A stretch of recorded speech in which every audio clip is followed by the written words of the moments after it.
Você já se sentiu perdido, sem enxergar saída, sem saber para onde ir? Imagine viver toda a sua vida sem enxergar a luz do sol, sem perceber cores, sem reconhecer rostos. Mas e se eu te disser que existe um Deus que pode transformar o impossível em realidade, abrir os seus olhos para a verdade e te colocar em um caminho que você nunca imaginou? Hoje, vamos mergulhar na história de um homem que nasceu cego, mas encontrou algo que mudou tudo: o toque, a palavra e a presença de Jesus. Prepare-se para descobrir como a fé, a obediência e o poder de Deus podem transformar sua vida, mesmo diante das maiores adversidades. Fique comigo até o final e receba uma palavra de luz, esperança e missão, porque o que Deus fez para ele, Ele pode fazer para você também. Há dores que não são resultado de escolhas erradas, nem consequência de falhas morais. Existem sofrimentos que carregam um mistério mais profundo. Eles não explicam o passado, mas apontam para o futuro. Quando Jesus encontra o homem cego de nascença, o cenário não é apenas físico, é teológico, espiritual e humano. Aquele homem não enxergava desde o primeiro dia de vida. Ele nunca conheceu cores, rostos, horizontes ou caminhos. Tudo o que possuía eram sons, cheiros, toques e silêncios longos. O texto começa dizendo: ao passar, Jesus viu um homem cego de nascença. Isso não é um detalhe narrativo, é uma declaração espiritual poderosa. Muitos passam por pessoas feridas, marcadas, esquecidas. Cristo, porém, vê. Ele não ignora a dor, não acelera o passo. Não espiritualiza o sofrimento dizendo frases vazias. Ele enxerga aquilo que ninguém mais quer olhar. Os discípulos, ao contrário, olham para o mesmo homem e fazem uma pergunta errada: quem pecou, ele ou seus pais? Essa pergunta revela uma mentalidade ainda muito presente, a ideia de que toda dor precisa de um culpado. O ser humano sente necessidade de justificar o sofrimento, encontrar um erro, apontar uma falha. Mas Jesus quebra essa lógica. Ele não aceita aquela leitura superficial da vida. Sua resposta não acusa, não condena, não rotula. Nenhum deles pecou, afirma o Mestre.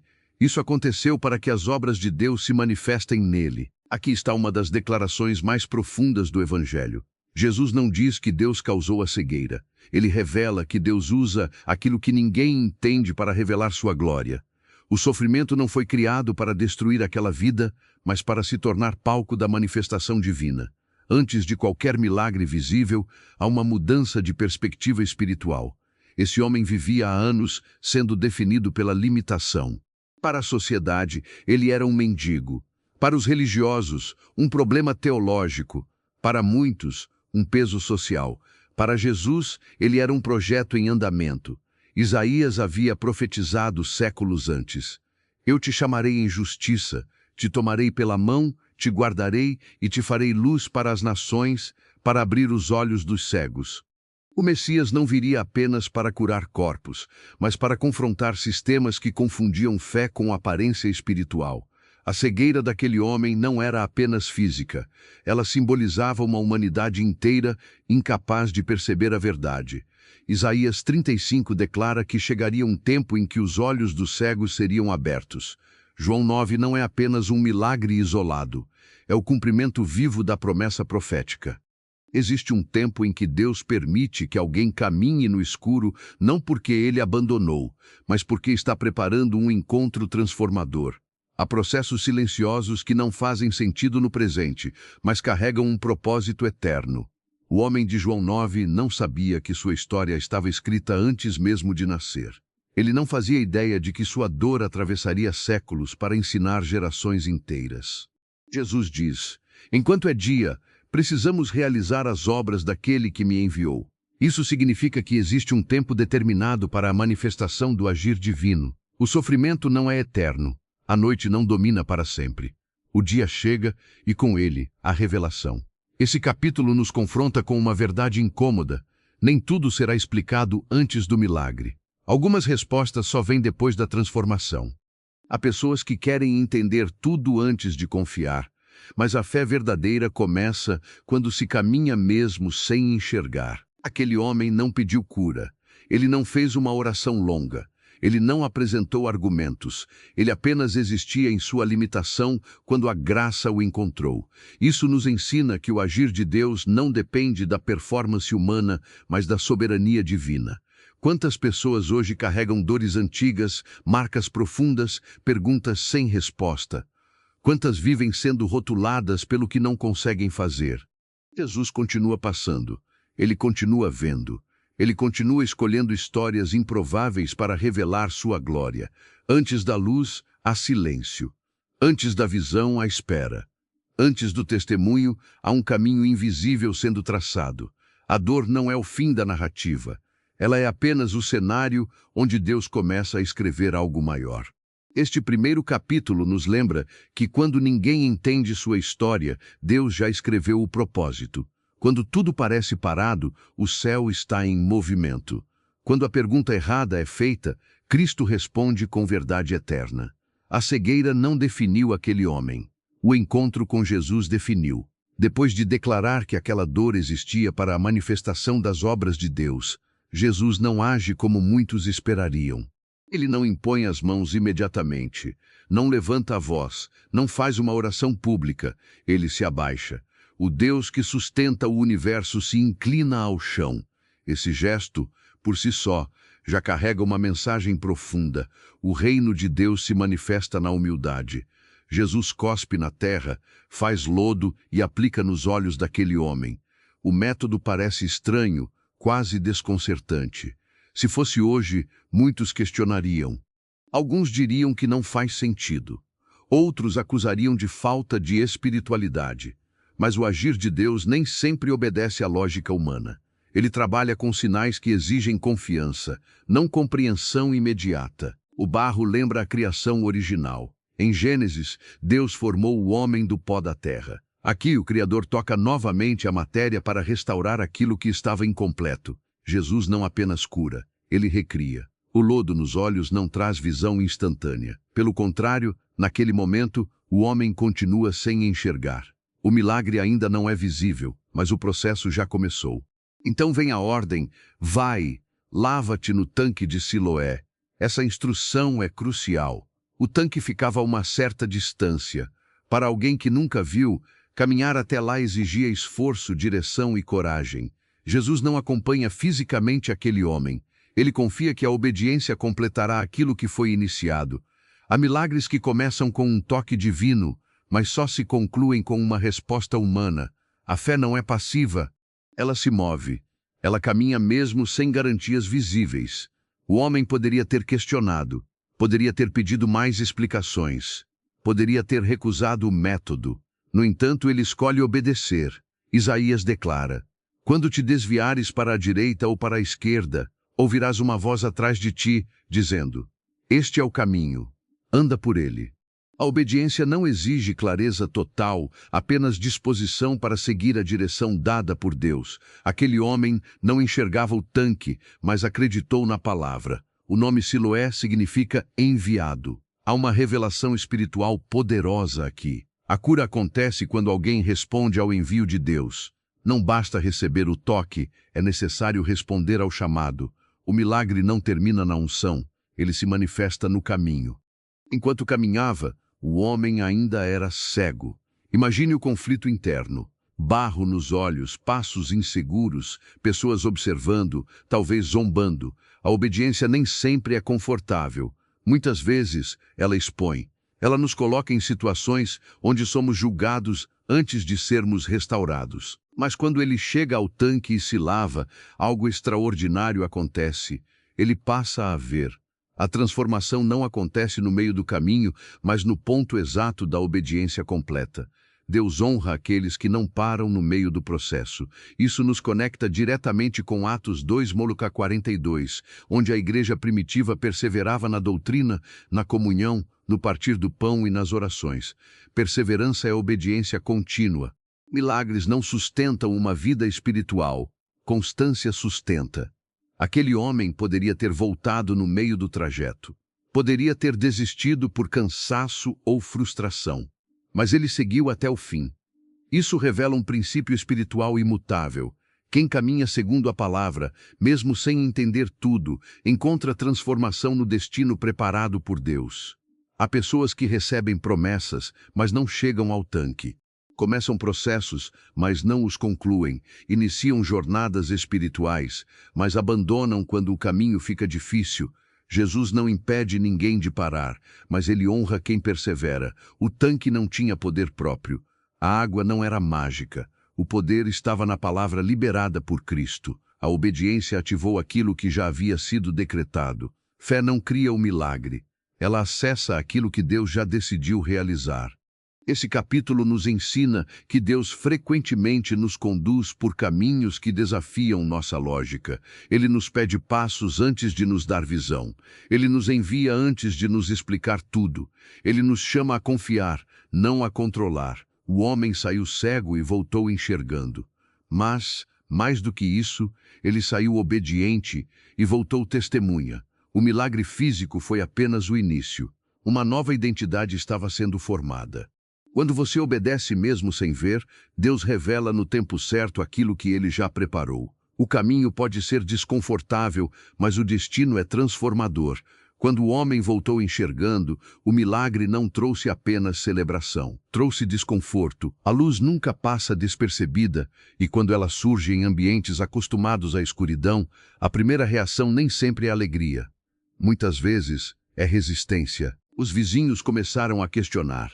Não é este o que se assentava pedindo esmolas? Alguns afirmavam que era ele. Outros diziam que apenas se parecia. O impacto da transformação era tão grande que as pessoas tinham dificuldade em aceitar que se tratava da mesma pessoa. A mudança verdadeira frequentemente gera estranhamento.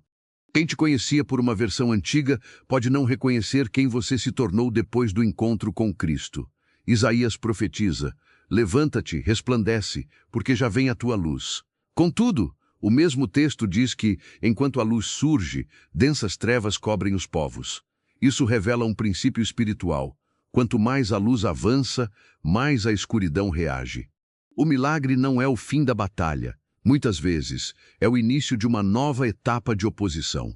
A pergunta central não era sobre a alegria do homem, mas sobre a origem da transformação. Como foram abertos os teus olhos? A sociedade quer explicações, não testemunhos. Quer métodos, não milagres. O homem, porém, responde com simplicidade. Um homem chamado Jesus fez lodo, ungiu meus olhos e me disse para lavar. Eu fui, lavei-me e passei a ver. Ele não oferece um tratado teológico, não tenta impressionar, ele apenas relata sua experiência. O testemunho não precisa ser sofisticado, precisa ser verdadeiro. A força da narrativa está na honestidade, não na eloquência. Levaram-no aos fariseus. Aqui o cenário muda. O milagre agora entra em um ambiente de julgamento religioso. O problema não era o que havia acontecido, mas quando havia acontecido, era sábado. Para eles, a cura violava regras. Para Deus, restaurava vidas. Sempre haverá conflito entre tradição vazia e poder genuíno. Os fariseus estavam divididos. Alguns diziam que Jesus não poderia vir de Deus, pois não guardava o sábado. Outros perguntavam como um pecador poderia realizar sinais daquela magnitude. A luz expõe divisões internas. Quando Deus age, sistemas baseados em controle começam a ruir. Perguntaram novamente ao homem: o que dizes daquele que te abriu os olhos? A resposta revela crescimento espiritual. Ele é profeta. Observe o processo. Antes, Jesus era apenas um homem chamado Jesus. Agora, ele já é reconhecido como alguém enviado por Deus. A revelação é progressiva. À medida que caminhamos com Cristo, nossa compreensão se aprofunda. Em Atos 4, vemos os apóstolos diante do Sinédrio, sendo questionados por curarem um homem coxo. A reação é semelhante. As autoridades religiosas não conseguem negar o milagre, mas tentam silenciar o testemunho. Isso se repete ao longo da história. Quando não podem contestar o que Deus fez, tentam impedir que se fale sobre isso. O homem curado não recua. Ele não se intimida. Ele não se desculpa por ter sido transformado. A verdadeira fé não pede permissão para existir. Ela se manifesta com convicção. A luz começa a incomodar porque ela denuncia aquilo que estava escondido. Não é o milagre que causa rejeição, é a verdade que ele revela. O problema nunca foi o homem enxergar, mas o sistema perder o controle sobre a narrativa. Esse capítulo nos ensina que o testemunho autêntico nem sempre será celebrado. Muitas vezes, ele será confrontado. Pessoas que se beneficiavam da sua limitação podem se sentir ameaçadas pela sua liberdade. Ambientes que toleravam sua dor podem rejeitar sua restauração. Mas a fé verdadeira não depende da aprovação externa. Ela se sustenta na experiência vivida com Deus.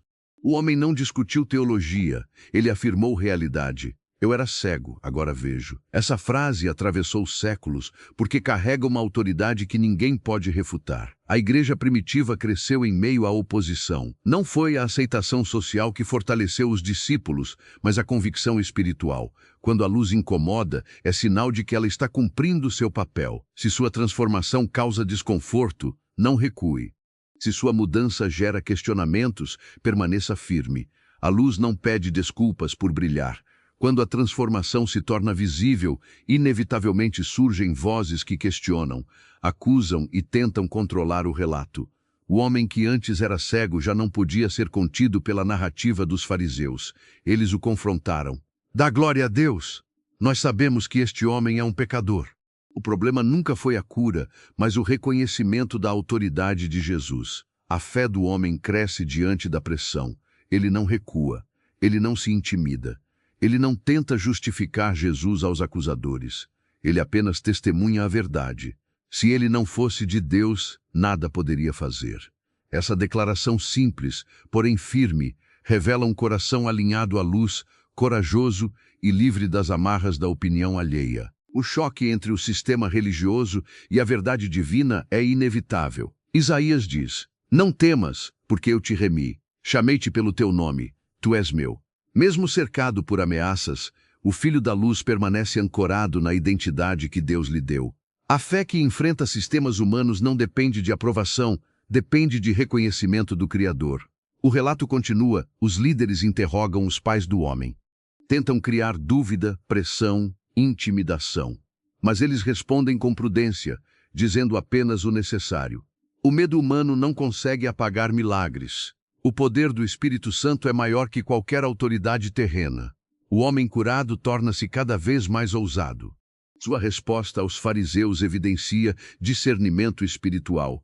Sabemos que Deus não ouve pecadores, mas se alguém é temente a Ele e faz sua vontade, Deus ouve. Desde o princípio, nunca se ouviu que alguém tenha aberto os olhos a um cego de nascença. Ele não discute teologia complexa.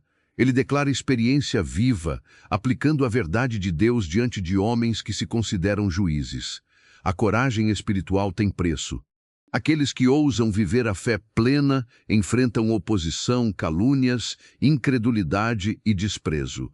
Mas o milagre não se mede pela aceitação pública, mede-se pela fidelidade à palavra de Deus. Essa história nos conecta à igreja primitiva, descrita em Atos. Os apóstolos foram perseguidos, ameaçados e intimidados, mas permaneceram firmes na pregação. A luz que Deus concede aos seus escolhidos não se esconde diante da resistência humana. Ela brilha, mesmo sob ataques, mesmo cercada por incredulidade. A fé que desafia sistemas é uma fé que reconhece que Deus é soberano. Ela não se curva às normas humanas quando elas contradizem a vontade divina. O homem cego não apenas recuperou a visão física, ele adquiriu discernimento espiritual, coragem moral e autoridade para declarar a verdade. O confronto com sistemas religiosos é um teste de fidelidade, é uma oportunidade de crescimento. É o momento em que Deus molda aqueles que permanecerão firmes, mesmo quando a opinião pública, o medo e a tradição se opõem. Quantas vezes hoje você sente pressão de pessoas, grupos ou culturas que tentam limitar sua fé? Quantas vezes o mundo quer definir o que é certo para você, enquanto Deus tem planos maiores? O princípio de João 9 e da igreja primitiva é claro. A fé verdadeira permanece, cresce e testemunha mesmo diante da resistência.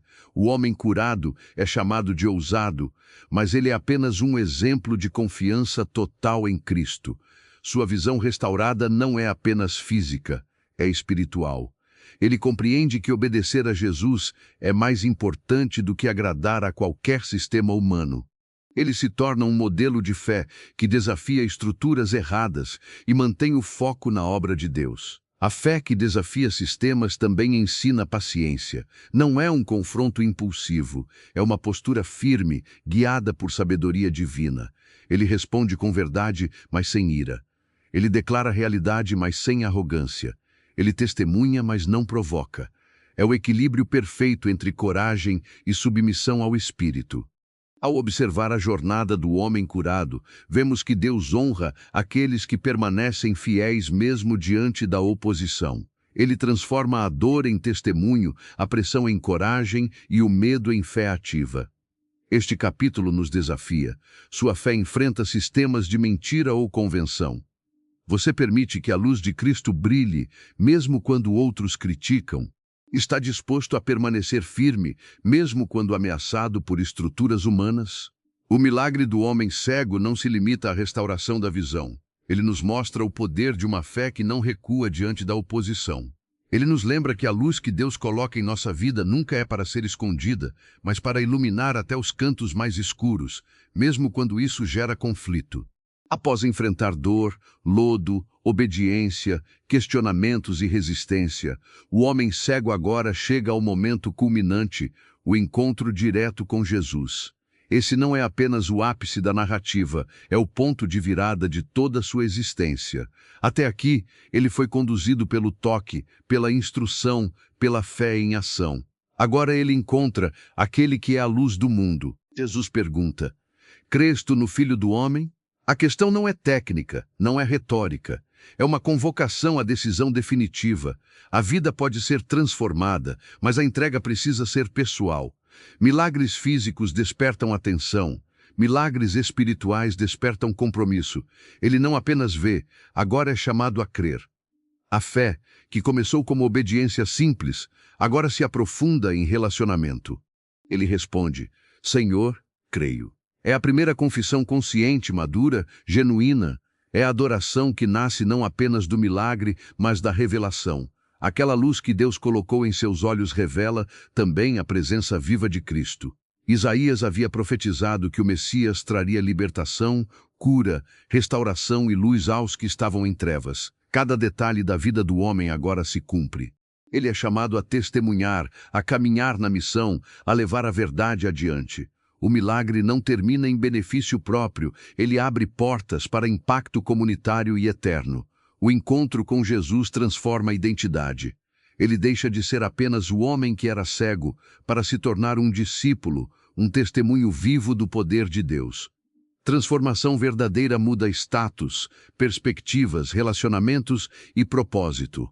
O passado de limitação e rejeição agora é usado para glorificar o Criador. 2 Coríntios 4:6 declara: "Porque Deus que disse, das trevas resplandeça a luz, é quem resplandeceu em nossos corações para a iluminação do conhecimento da glória de Deus, na face de Jesus Cristo." A luz não é apenas física, ela é espiritual, emocional, relacional e eterna. É uma revelação que nenhum julgamento humano pode apagar. O homem agora se torna agente de mudança. Ele testemunha com coragem, enfrentando a incredulidade e inspirando outros a confiar. Ele demonstra que milagres são apenas o início de uma vida inteira de serviço e fé. Cada passo, cada palavra, cada ação futura será guiada pela luz que recebeu. Esse capítulo nos ensina que todo encontro verdadeiro com Cristo é transformador. Ele revela quem somos, redefine nosso destino e nos envia para a missão maior. O cego de nascença nos mostra que milagres não são fins em si mesmos, são pontes para o chamado que Deus tem sobre cada vida. A jornada completa nos revela princípios espirituais profundos. Senhor Jesus, agradecemos porque a Tua luz continua a abrir os olhos daqueles que estavam em trevas. Que cada um de nós experimente transformação verdadeira que vá além do físico, tocando o coração, a mente e a missão que nos deste. Fortalece-nos para obedecer, mesmo quando o caminho parece difícil. Dá-nos coragem para testemunhar, mesmo quando a oposição surgir. Que a luz que recebemos nos faça instrumentos de glória, revelando teu poder e atraindo outros para ti. Não queremos apenas ver milagres, queremos encontrar-te, crer plenamente e ser enviados para cumprir teu propósito. Em teu nome, Jesus, oramos. Amém.